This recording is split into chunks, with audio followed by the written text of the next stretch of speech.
আসসালামু আলাইকুম এভরিওয়ান, কেমন আছেন সবাই? আশা করছি আল্লাহর অশেষ রহমতে সবাই ভালো আছেন। আলহামদুলিল্লাহ, আপনাদের দোয়ায় আল্লাহর অশেষ রহমতে আমরাও ভালো আছি। সব সময়ের মতো আজকে আরো একটি নতুন ব্লগ নিয়ে আপনাদের সামনে চলে এসেছি। আশা করছি আপনাদের ভালো লাগবে।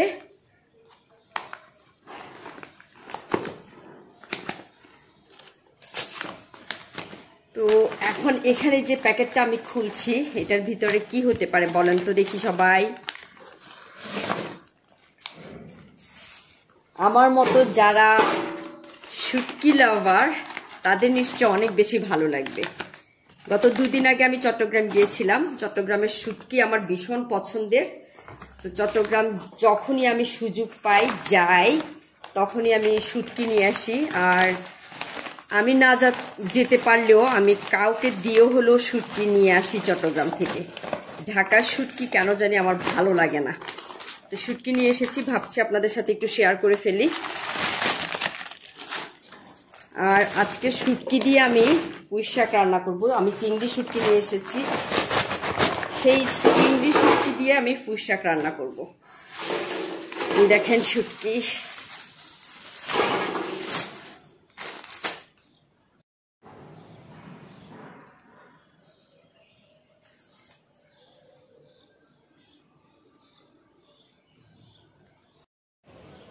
যদিও বা আমি শুটকির নাম জানি না, এটা কি শুটকি আমি জানি না। আমার হাজব্যান্ড উনি ছিল সাথে, উনি পছন্দ করে নিয়েছেন।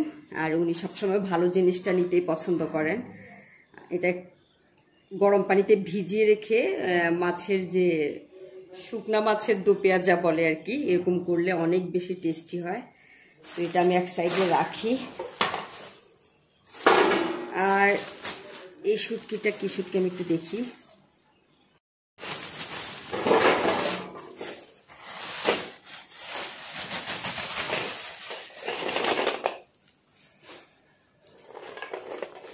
এটা হচ্ছে চিংড়ি শুটকি।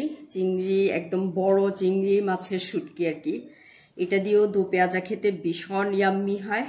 তো আমি একটু রোদ্রে দিব, যদিও রোদ্রের দরকার হয় না যদি ডিপ ফ্রিজে আমরা রেখে সংরক্ষণ করি, আসলে অনেক দিন রেখে খাওয়া যায়। তারপর আমি একটু রোদ্রে দিয়ে পরিষ্কার করে একবারে ডিপ ফ্রিজে রেখে দিব।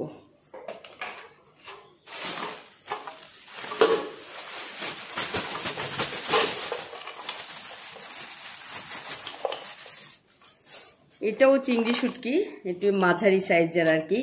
এটা দিয়ে তরকারি খেতে ভীষণ মজা। লতি, কচুর লতি, পুঁই শাক। আজকে আমি এই চিংড়ি শুটকিটা দিয়ে পুঁই শাক রান্না করব।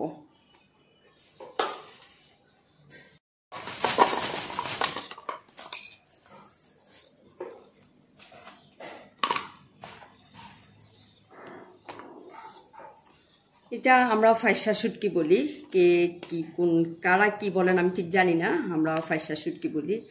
এটা দিয়েও শুটকির বেগুন যেটা আমরা রান্না করি, ওই ধরনের তরকারি রান্না করে খেতে ভীষণ মজা। আর এটা হচ্ছে ছোট, একদম ছোট চিংড়ি শুটকি। এটা দিয়ে আমরা ভর্তা খাই। তো এটাও আমি একদম ঢেলে রোদ্রে শুকিয়ে সুন্দর করে পরিষ্কার করে বেছে রেখে দেবো। তো এই হচ্ছে আমার শুটকি, আপনাদের সাথে শেয়ার করে ফেললাম। যারা নিশ্চয়ই শুটকি পছন্দ করেন তাদের দেখে অবশ্যই লোভ লাগছে, আমি জানি।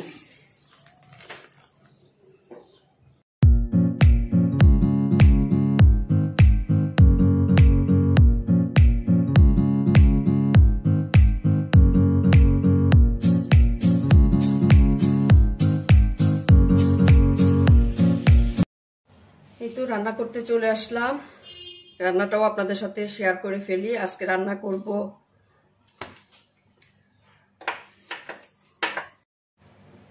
কলিজা ভুনা করব, গরুর কলিজা। আর চিংড়ি শুটকি দিয়ে, ওই যে বললাম চিংড়ি শুটকি দিয়ে রান্না করব পুঁই শাক। এই দুইটা আইটেমই আজকে করব, আর কিছু করব না। তো প্রথমে কলিজাগুলা ভুনা করব, গরুর কলিজা। এই জন্য একটু পেঁয়াজ দিয়ে গরম মশলা দিয়ে দিয়েছি। পেঁয়াজগুলো লাল লাল করে ভেজে নিয়েছি। এবার আমি পেঁয়াজ বাটা,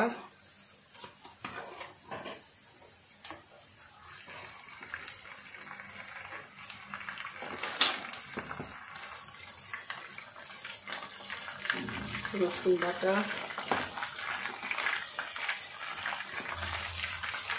আদা বাটা দিয়ে দিলাম।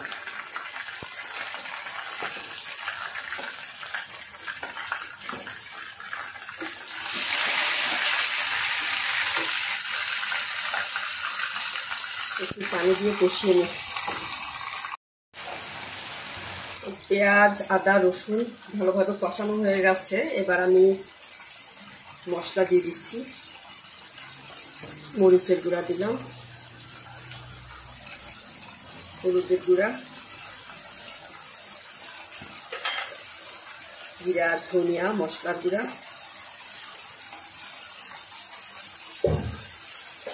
দিয়ে আবার ভালোভাবে কষিয়ে নেব। লবণ দিয়ে দিচ্ছি স্বাদ মতো।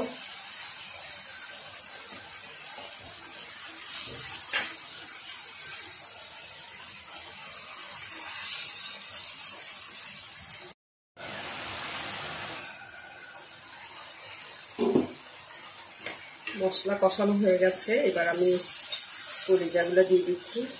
অনেকে কলিজা সিদ্ধ করে নেয়, তো আমি করি না। অনেক সময় করি, বেশিরভাগ সময়টাতেই করি না। তো আজকে আমি কলিজা ভুনাতে একটু আলু দিব। কলিজাটা যেভাবে কেটেছি আলুটাও সেভাবে কেটেছি, একটু কষিয়ে তারপর আলুটা দিব। যদিও বা কলিজা, গরুর কলিজা বা যে কোনো কলিজা খেতে আমার একদম অপছন্দ, আমারও আমার ছেলেরও, কিন্তু আমার মেয়ের অনেক বেশি পছন্দ, ওর অনেক প্রিয় একটা খাবার। একটু কষিয়ে তারপর আলু দিয়ে দিব। কলিজাগুলো কষানো হয়ে গেছে। এবার আমি আলু দিয়ে দিব।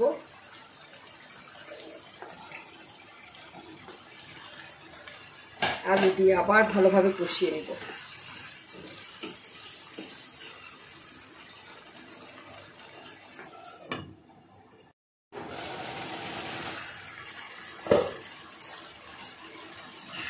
কষানো হয়ে গেছে, একদম তেল উপর উঠে আসছে। এবার আমি দিয়ে দিব পানি, দিয়ে দিব একদম ভালোভাবে। আলু কলিজা ভালোভাবে যেন সিদ্ধ হয়।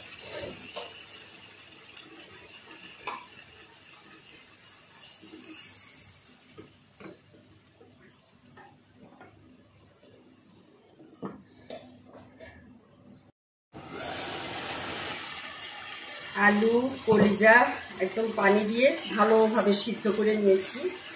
এখন আমার একদম আলু তারপর কলিজা সিদ্ধ হয়ে গেছে। এখন আমি কাঁচামরিচ, টমেটো আর আরও বেশ কিছু পেঁয়াজ কুচি দিয়ে দিচ্ছি। দিয়ে এবার একদম নেড়েচেড়ে শুধু ভুনা করে নেব।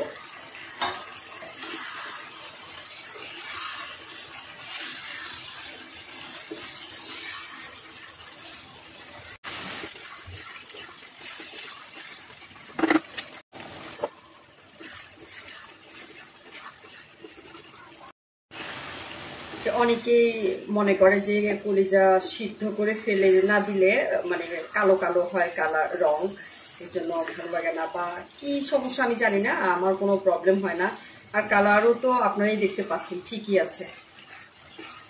এবার আর একটু ভুনা ভুনা হলে আমি নামিয়ে ফেলবো।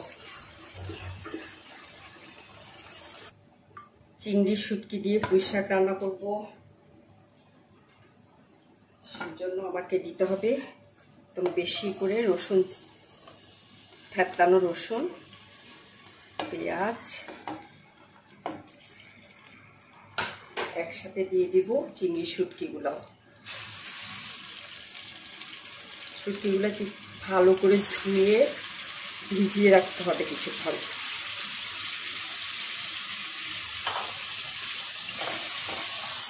আমি এগুলো ভালোভাবে ভেজে নিব তেলের মধ্যে, তারপর মশলা দিব। রসুন, পেঁয়াজ, চিংড়ি শুটকি একদম ভাজা ভাজা হয়ে গেছে। স্মেল খুব সুন্দর একটা সেন্ট বের হচ্ছে। এখন আমি দিয়ে দিব বাকি মশলাগুলা। কাঁচামরিচ দিয়ে দিলাম, লবণ আন্দাজ করে দিচ্ছি। শাক রান্নাতে লবণটা আসলে একটু আন্দাজ করে দিতে হয়, কারণ শাক রান্না করার পরে কমে যায়। হলুদটাও আমি একদম অল্প করে দিব, যেন কালারটা সবুজ সবুজ থাকে। বেশি হলুদ দিয়ে দিলে কালার আর সবুজ কালারটা নষ্ট হয়ে যায়। যেহেতু কাঁচা মরিচ দিয়েছি, মরিচের গুঁড়া খুবই অল্প, সামান্য মশলার গুঁড়া, একটু পানি দিয়ে কষিয়ে নিব। আর এর সাথে আমি দিয়ে দিব যে ডাটাগুলো সিদ্ধ হতে একটু টাইম লাগবে, ডাটাগুলোও দিয়ে দিচ্ছি।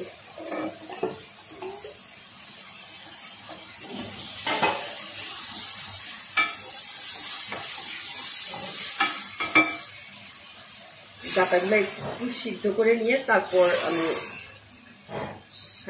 শাকটা দিব আর কি, শাকের পাতাটা দিব।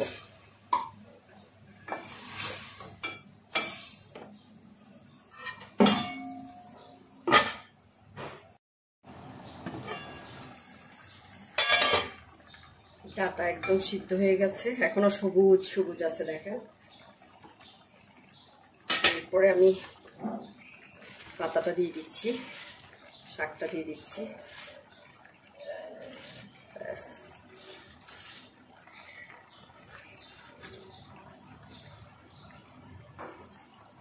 ঢাকনা দিয়ে দিব, তারপরে নাড়বো।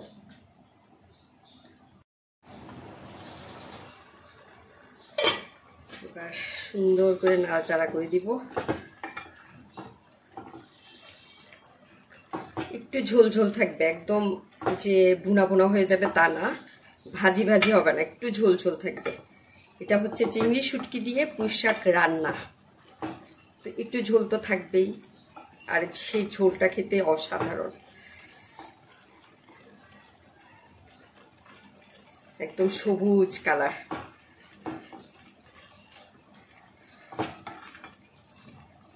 আমার মোটামুটি শাক রান্না হয়ে গেছে, আমি এখন নামিয়ে ফেলবো।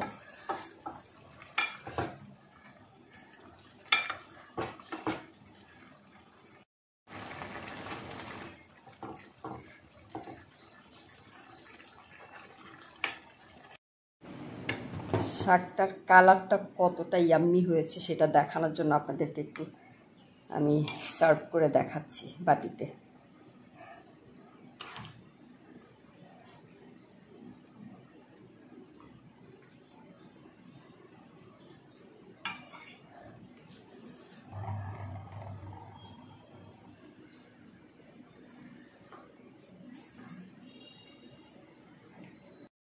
তো কলিজা ভুনাটাও হয়ে গেছে।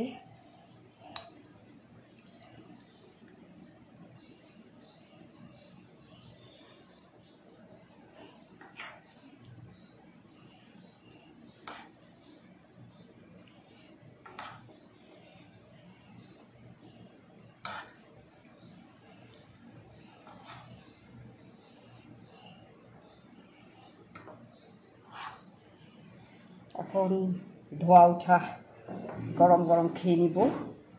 এই হচ্ছে আজকের রান্না।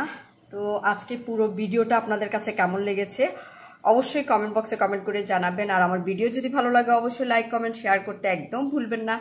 আমার চ্যানেলটা সাবস্ক্রাইব করে পাশে থাকা ছোট্ট বেল আইকনটি অন করে দিবেন, এতে করে আমি যখনই নতুন ভিডিও ছাড়বো পৌঁছে যাবে আপনাদের কাছে নোটিফিকেশন। তাহলে আজকে এখানেই বিদায় নিচ্ছি, আল্লাহ হাফেজ।